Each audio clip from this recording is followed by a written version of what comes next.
andrian'Andriamanjatry fahasalamana. Miarahaba tokoa, miarahabantsika rehetra manaraka an'ity fandaran'ny andriamatorafahafanty dia tongotra ho antsika rehetra ny fandaran'ny tompo Andriamanitra iray sy zanaka fanahy masina oka anaovitsika rehetra amin'izao aty amin'ny tafo FP Matafy izao satria mankalaza ny efapolo taona ny SVK tafo Barety.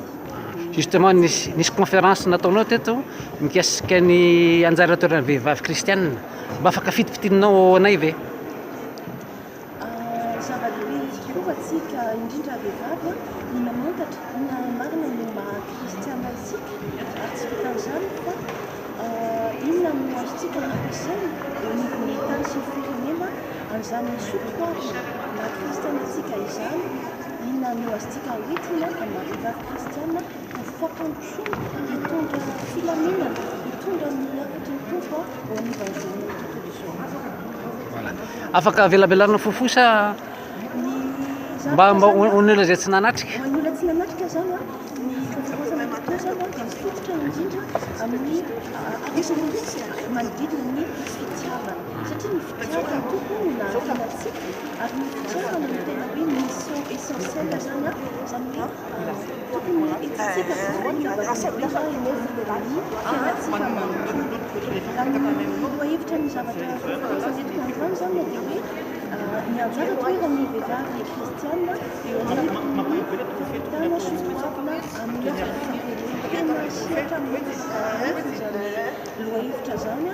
satria raisina tsirairay zavatra ny vehivavy manahoana ny sotroavina kristiana manahoana ny firenena manahoana ny fahombiazana daholo zany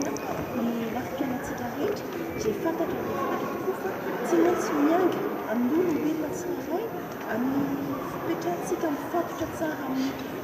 fototra amin'Andriamanitra sy Jesosy ary faharoan'izay ny afatra mitondra dia hitondra ny fahazavana amin'izao tontolo izao. Dia nizara telo zany ny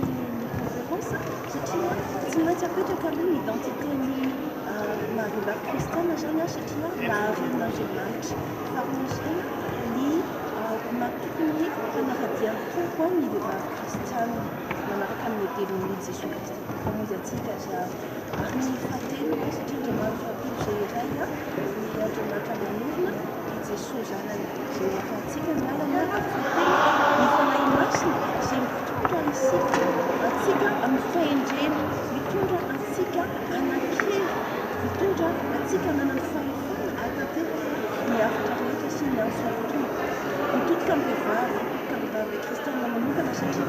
ny zavatra ilaina dia toe-panahy be da be isan-karazany. Mila toe-panahy toy ny an'i Jesosy dia toe-panahy manery teny, toe-panahy mandinika ny mety fahasahiranany eo akaikitsika, mahatazana ny malemy, mahatazana ny marefo, mahatsimbina zany ny mpiara-monina amintsika. Mitondra toe-panahy Jesosy isika raha ohatra ny hoe tena miasa tokoa fa tsy sanatrarina vehivavy mitazam-potsiny fa mila action zany ny vehivavy. Ary anatin'ilay action zany indrindra mila hoe mila mahery, mila matanjaka, mila tsy manaky finoana fa fikitra tsara satria nasarotra ary madida manatratra isika vehivavy kristiana dia Andriamanitra no manome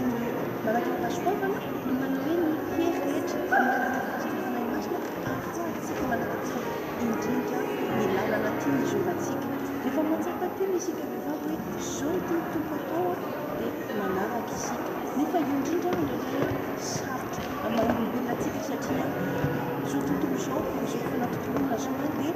manolotra antsika zavatra maro ao ny tsara ao ny ratsy. Dia mahafantatsika satria soratra masina rehefa tara ny zavatra rehetra fatazomina ny tsara. Dia amin'ny zavatra atao rehetra ihany koa tokony maneho indrindrandrindra ny maha-kristiana tsy anatria sina aty ivelany maha-kristiana atao ambozonana na teny fotsiny fa ny akanjo tsara indrindra dia ny fitafiana ny Kristy, ny fitafiana ny afatry ny tompo, ny fitafiana ny qualité mety ny tompo na mahazaky ihany koa ny anivon'izao tontolo izao satria izay no nitiavan'Andriamanitra antsika na ny ranjana natokana mba ho avitra isika izay anatin'ny fanontany tsy maintsy mianatra mivelaka isika, tsy maintsy mianatra tena isika na tsara olona be fahotana.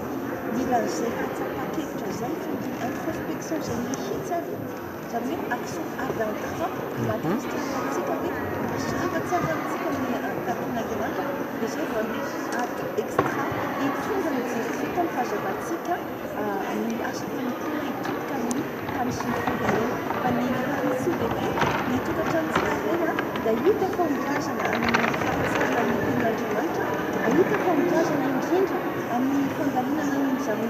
soratra masina izany satria ny venty ny vatsy fa endren'ny planina zavatra soa planin'andriamanitra mahasoantsika ny anaty soratra masina lokatsika mpianatra mazoto manatra ny soratra masina ary indrindrindrindra mampianatra ny zanatsika zany hoe transmission ary mampiatra mba misy théologie pratika zany fa solesanatry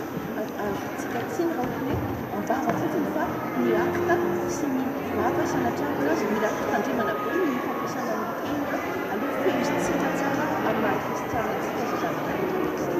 misaotra betsaka na ny lehilahy koa ary angamba mety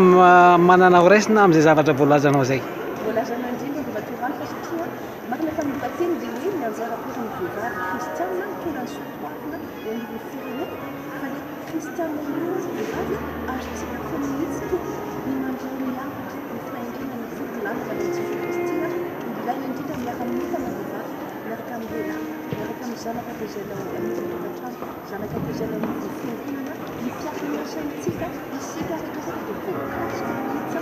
tonga ny soatoavina kristiana eo anivon'ny Jesoa ary mahatonga fivoarana be zany mahatonga fandrifalemana araky fiadanana tena napetaka ny tompatsika dia ezahantsika indrindra mametraka zany fiadanana zany amin'ny lasantsika fandriana misaotra indrindra Andrianina mandra-peona